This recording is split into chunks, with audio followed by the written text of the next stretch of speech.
नमस्कार, मी राजेंद्र साळोखे. नमस्कार, मी राजेंद्र साळोखे. यापूर्वी आपण एक प्रिन्सिपल्स ऑफ ओपनिंग नावाचा माझा व्हिडिओ बघितलाय. तर जशी ओपनिंगची प्रिन्सिपल्स असतात तशी मध्यवर्ती खेळाची किंवा मिडल गेमची काही प्रिन्सिपल्स असतात. तसंच एंड गेमची पण काही प्रिन्सिपल्स असतात. तर आपण इथे मिडल गेमची प्रिन्सिपल्स बघणार आहोत. एकापेक्षा अधिक व्हिडिओ होणार आहेत, कारण ह्या व्हिडिओत फक्त आपण पहिलंच प्रिन्सिपल ह्या संपूर्ण व्हिडिओमध्ये बघणार आहोत. त्याचा पहिलं प्रिन्सिपल आहे की सेंट्रलाइज युअर पीसेस, म्हणजे आपले जे मोहरे आहेत त्यांचं केंद्रीकरण करा. म्हणजे ते सगळे बाजूला असण्यापेक्षा सेंटरमध्ये असले तर त्याचा मिडल गेममध्ये आपल्याला अधिक फायदा होतो. आता सेंटरमध्ये असलेले मोहरे कशा प्रकारे करतात त्यास आपण बघू. उदाहरणार्थ आता हा उंट आहे, हा सेंट्रल प्लेसला जो उंट आहे हा 14 चौरसांवर ताबा ठेवतोय. बघा, हे निळ्या रंगाने दाखवलेले जे सगळे स्क्वेअर्स आहेत 14 स्क्वेअरवर तो ताबा ठेवतो. तर कडेला जो उंट आहे तो फक्त हा म्हणजे A5 ते D8 आणि A5 ते E1 अशा फक्त 7च चौरसांवर ताबा ठेवतो. म्हणजे सेंट्रलला जर बिशप असेल तर तो अधिक स्क्वेअरवर ताबा ठेवतो. उदाहरणार्थ आता केंद्रस्थानी जो घोडा आहे तो 8 घरांवर ताबा ठेवतो. इथे आपल्याला दिसतंय ते लाल रंगाने केलेली जे 8 घरं आहेत त्याच्यावर त्या घोड्याचा कंट्रोल आहे. परंतु हा जरी कडेला असेल कुठेतरी तर तो कमी घरावर ठेवतो. अगदीच कोपऱ्यात असेल तर 2 घरांवर सुद्धा ताबा ठेवू शकतो. जसं A8ला समजा असला तर 2च घरांवर तो ताबा ठेवतो. तर त्यामुळे जितका तो सेंटरला असेल तितका आपल्याला अधिक तो महत्वाचा आहे. आता जर वजीर बघा, उदाहरणार्थ क्वीन जर ती सेंटरला असेल तर ती 27 एकूण घरांवर ताबा ठेवते. इथे जे असे मार्क केलेले आहेत हिरव्या रंगाने ते 27 घरांवर त्या क्वीनचा एकूण ताबा आहे. म्हणजे सेंट्रलाइज करण्याचे महत्व आपण बघतोय की जर हत्ती आता जर समजा सेंटरला असेल तर तो 14 घरांवर ताबा ठेवतोय. अर्थात ती महत्वाची सेंटरची घरं आहेत, कारण हत्ती जर कॉर्नरला जरी असला समजा A8 वर असला तरी तो 14 घरावरच ताबा ठेवतोय. पण ती साईडची घरं असतात, ती सेंटरची सगळी घरं आहेत. आता जे सेंटरला जे मोहरे असतात ते आपली भूमिका पटापट बदलू शकतात. उदाहरणार्थ याच्यामध्ये बघा, पांढरा घोडा जो आहे C4ला तो आता B6ला अटॅक करतोय. परंतु तो इथं येऊन E5 वर इथे येऊन तो आहे G6चा पॉन आणि F7चा स्क्वेअर. इथे तो या दोघांवर पण कंट्रोल करू शकतो किंवा त्या चौरसांना अटॅक करू शकतो. म्हणजे हा भूमिका झटकन बदलू शकतो सेंटरला असल्यामुळे, कारण तो अनेक ठिकाणी उड्या मारू शकतो. मुळात तो होता इथे E3ला, तर E3 वरनं त्याने इथे उडी मारून ह्याच्यावर B6ला थ्रेटन केलंय, B6चा कंट्रोल घेतलेला आहे आणि या E5 स्क्वेअरचा पण कंट्रोल घेतला. इथनं तो E5ला उडी मारून यांचा कंट्रोल घेऊ शकतो. म्हणजे जितका सेंटरला तो घोडा असेल तितका तो आपली भूमिका पटापट बदलू शकतो. आता सेंटरला जे मोहरे असतात ते बोर्डच्या दोन्ही बाजूला ते हल्ला करू शकतात. जसा उंट आहे आणि उंटाने या फोर्क केलेला आहे, या पॉनला फोर्क केला आहे आणि इकडच्या पण पॉनला त्याने फोर्क केला आहे. ह्याला उंटाचा जरी सपोर्ट आहे किंवा ह्याला जरी राजाचा सपोर्ट आहे तरी दोन्हीकडे तो हल्ला करू शकतो. राजा हल्ला तर हे पॉन तो मारू शकतोय, उंट हल्ला तर हे पॉन मारू शकतोय. तर अशा त्याने सेंटरला जर उंट असेल तर तो कुठलाही मोहरा उदाहरणार्थ तर तो दोन्ही बाजूला हल्ला करू शकतो. आता सेंटरला असलेले मोहरे एकाच वेळी हल्ला व संरक्षण करू शकतात. आता जो हा नाईट आहे पांढरा इथे तर तो इथून आता इकडे नेला आहे ॲक्च्युली, तो D2 वरनं सेंटरला नेला आहे, म्हणजे E4ला नेलेला आहे. आता हा D6 या पॉनवर पण हल्ला करतोय आणि ह्या F2चं संरक्षण पण करतोय. असा हल्ला आणि संरक्षण एकाच वेळी करण्याची क्षमता सेंट्रलाइज केलेल्या मोऱ्यांकडे असते. नंतर सेंटरला जे मोरे असतात ते प्रतिस्पर्ध्याची जी चाल आहे ती अडवू शकतात. म्हणजे आता ही 2 प्यादी सेंटरला आहे, हा सेंटर तर आतला कंट्रोल करणं हे खूप महत्त्वाचं असतं. म्हणजे पांढऱ्याची 2 प्यादी सेंटरला आहेत, तर त्याने वरचे 4 square C5, D5, E5, F5 हे अडवून धरलेले आहेत. म्हणजे तिथे त्यांची चाल जी आहे काळ्या खेळाडूची ती त्याने बऱ्यापैकी अडवून धरलेली आहे. आपली संरक्षण भिंत आहे असं समजलं तर याच्या बाहेर यायला ते अडथळा करतायत. आता हा सेंटरला असलेला उंट आहे, हा घोड्याची चाल पूर्ण याने अडवून धरली. बघा, घोडा कॉर्नरला असल्यामुळे घोडा फक्त 2च ठिकाणी जाऊ शकतो, इथे B6ला किंवा B2ला जाऊ शकतो. आणि दोन्ही घरं याने थ्रेटन केलेले आहेत काळ्या बिशपनी. म्हणजे हा घोडा इथून हलूच शकत नाही. आता हल्ला तर मारला जाईल. हा केवळ सेंटरला तो असल्यामुळे हे होत आहे, साध्य होत आहे त्याला. एक प्रकारचा फोर्कच तो म्हणता येईल, 2 स्क्वेअरला फोर्क आहे. तर अशा तऱ्हेने केंद्रस्थानी असलेल्या याचे फायदे आपण बघितले. आता आपण बघूया की मध्याचा जो सेंटरचा ताबा घेण्याचा आहे त्याच्या काय काय पद्धती आहेत त्या बघू. 5 पद्धती त्याच्या साधारण आहेत. एक म्हणजे जे मध्यवर्ती चौरस आहेत, मध्यवर्ती चौरस म्हणजे अगदी सेंटरचे आहेत ते D5, E5, D4, E4 हे 4 मधले. तर ह्यांना आपलं लक्ष बनवून त्यांचा ताबा घेण्याचा प्रयत्न हा नेहमी सुरुवातीच्या नंतरच्या खेळात घेतला जातो. इथे तुमचा ताबा असला तर बऱ्यापैकी तुमचा खेळावर कंट्रोल असतो. आता उदाहरणार्थ हे प्यादे इथे वरती घेतलेलं दाखवलंय, D3चं D4ला घेतलंय, सेंट्रलचा कंट्रोल करण्यासाठी घेतलेलं आहे. हा, तर मध्यवर्ती जे चौरस आहेत त्यांना आपलं लक्ष बनवा, तिथे कंट्रोल करायचा प्रयत्न करा. आपले जे काय मोहरे असतील ते मध्याकडे नेण्याचा प्रयत्न करा. एका कडेला नेऊन ते ठेवण्यापेक्षा ते मध्याकडे नेण्याचा प्रयत्न कराल. जसा वजीर इथे होता C2ला, तो E4ला म्हणजे सेंटरला नेण्यात आला आणि त्यामुळे त्याचा बऱ्यापैकी या बोर्डवर कंट्रोल तयार झालेला आहे. शक्य असेल तसे ते मध्याकडे नेण्याचा प्रयत्न करायचा.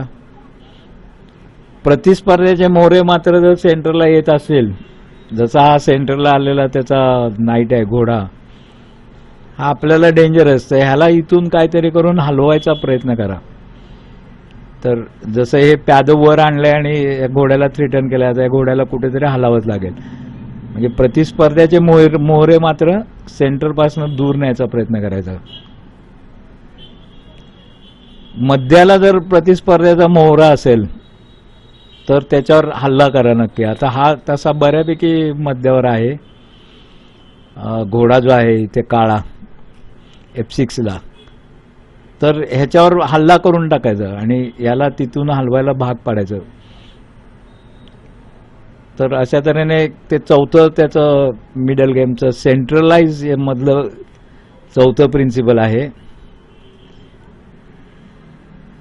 आता आपली जी फ्लँकची असतात, म्हणजे हे सेंटर सोडून D आणि E हे फाईल सोडून जे आपले मोरे बाजूला असतात, तिथे जर आपलं प्यादा असेल तर ते अगदी सेंटरच्या प्याद्याबरोबर ते एक्सचेंज करा.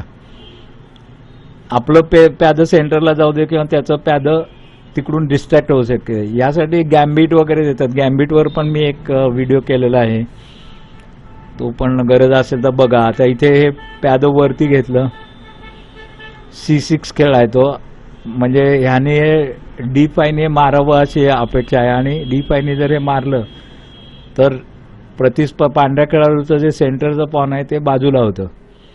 हे करणं पण महत्त्वाचं असतं. म्हणजे गॅम्बिटमध्ये एक ॲडव्हान्टेज असा असतो की सेंटरची पॉन प्रतिस्पर्ध्याची डिस्टर्ब होतात. तर अशा तऱ्हेने हा जो पहिला आपण थीम बघितला की सेंट्रलाइज, तर माझे आधीचे व्हिडिओ पण बघा आणि ह्याच्यात अजून काही व्हिडिओ होणार आहेत, कारण हे पहिलंच तत्व आपण बघितलं. बाकीची तत्व पण आपल्याला बघायचे आहेत. तर हे पहिलंच मध्यवर्ती खेळाची मूल तत्व यातलं पहिल्या तत्वाचा फक्त आपण अभ्यास केला, सेंट्रलाइज युअर पीसेस. अशी जवळजवळ 7 प्रिन्सिपल असतील. तर व्हिडिओ बघत राहा, कमेंट करा, शेअर करा, लाईक करा, अनलाईक करा आणि सबस्क्राईब करा. धन्यवाद. म्हणजे मला ते पुढे पुढे व्हिडिओ करायला जास्त मग स्फूर्ती येते. जर त्याला व्ह्यूज जास्त होत नसतील तर मग मी ढेपाळून जातो.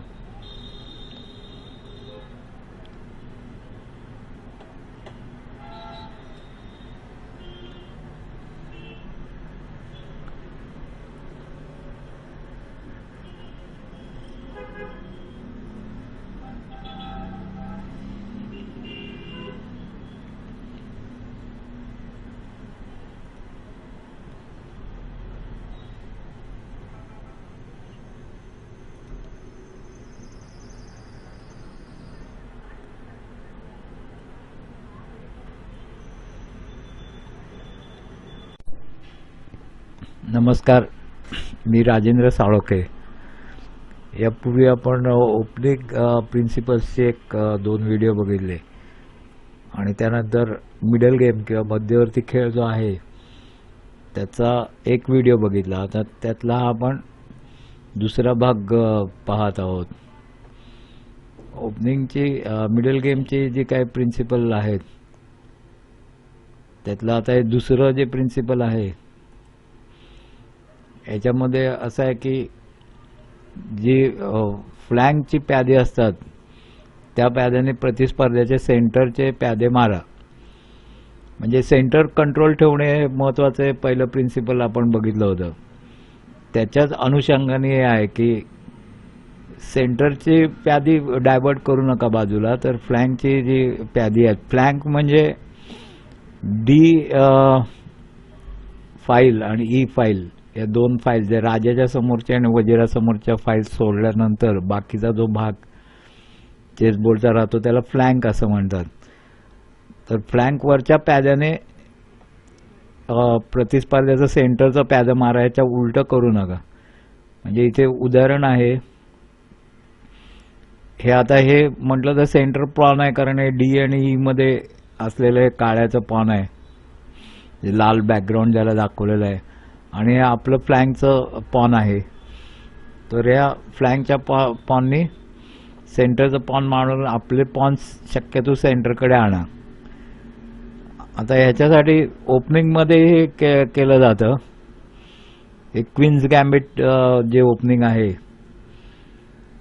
हे जरी ओपनिंग असलं तरी मिडल गेममध्ये मुद्दाम दाखवण्यासाठी मी घेतलंय की याच्यामध्ये हा गॅम्बिट का देतो. उंटाच्या पुढचं प्याद 2 घर पुढे सरकून ते मारायला का देतो, कारण तुमचं जे सेंटरचं पॉन आहे हे वजिराच्या पुढे 2 घर तुम्ही चालवले काळं पॉन आहे, याला डिस्ट्रॅक्ट करावं, म्हणजे याला फ्लँकला आणावं. मग त्याचे नंतर अनेक फायदे होतात की सेंटर जितका आपल्या कंट्रोलमध्ये राहतो तितका आपल्या डावावर मजबूती होते.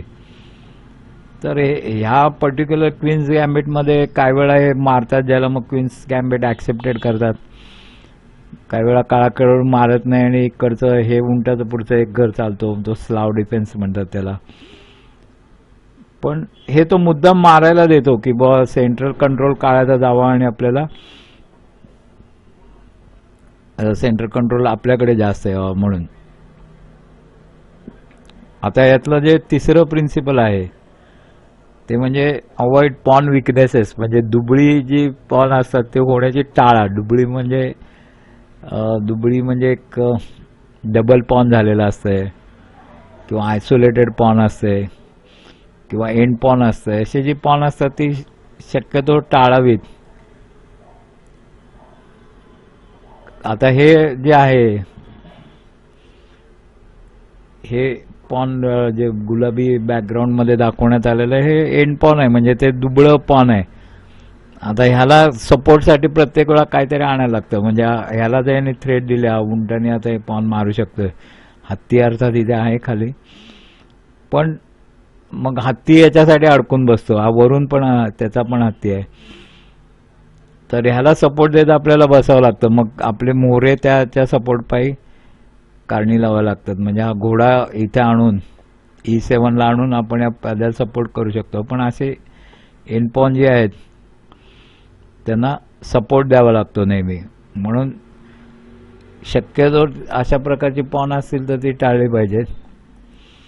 आता या केसमध्ये त्यांनी काय केलं की काळ्या खेळाडूंनी हे पॉन वरती घेतलं, G6 ला पॉन घेतलं त्यांनी. पण त्यामुळे ते विकनेस निर्माण झाला की हा जो स्क्वेअर आहे H6 हा वीक झाला आणि मग ही क्वीन इथे येऊ शकते. याच्याऐवजी जर दुसरं काहीतरी त्याला दुसरं म्हणजे हा उंट इथे G5 ला आणून ती चांगली खेळी झाली असती जास्त. हे म्हणजे तुम्ही कॅसल ओपन करून दिल्यासारखं होतं. तर अशा प्रकारचे या गोष्टी मिडल गेममध्ये टाळाव्या लागतात. थोडक्यात आपण त्याची परत समरी बघू. हा लहान गेमच आहे. अजून मिडल गेमची काही प्रिन्सिपल्स आहेत ती पुढच्या व्हिडिओमध्ये येतील. तर मिडल गेममध्ये हे लक्षात ठेवायचं की दुर्बळ जे प्यादा असतं वीक पॉन त्याला तुमच्या मोहऱ्याचा नेहमी पाठिंबा लागतो. म्हणजे एक मोहरा त्याच्या मागे आपल्याला लागून ठेवावा लागतो. प्यादं जे अर्थात मागे फिरू शकत नाही, त्यामुळे ते पुढे आपण हलवलं की त्याचा पुढचा व मागचा जो चौरस असतो तो दुर्बळ होतो. कारण तिथे अटॅक करू शकतो, कारण की तिथे होल निर्माण होतं, प्रतिस्पर्ध्याचा मोहरा तिथे येऊ शकतो वगैरे. ते नेहमीच होतं. तर त्या दुर्बळ याच्याकडे लक्ष दिलं पाहिजे. आणि प्याद्यामुळे जे इतर मोहरे आहेत त्यांच्या हालचालींना प्रतिबंध होतो. म्हणजे त्यांच्या खूप प्यादे आपण सुरुवातीला हलवून ठेवली तर आपले मोहरेच हलवायला त्रास होतो. तर त्यामुळे त्याच्याकडे पण आपण लक्ष दिलं पाहिजे. बघत राहा. ह्या मिडल गेम प्रिन्सिपल्स अजून संपायचे मध्येच मी ते एंड गेमचं चालू केलं.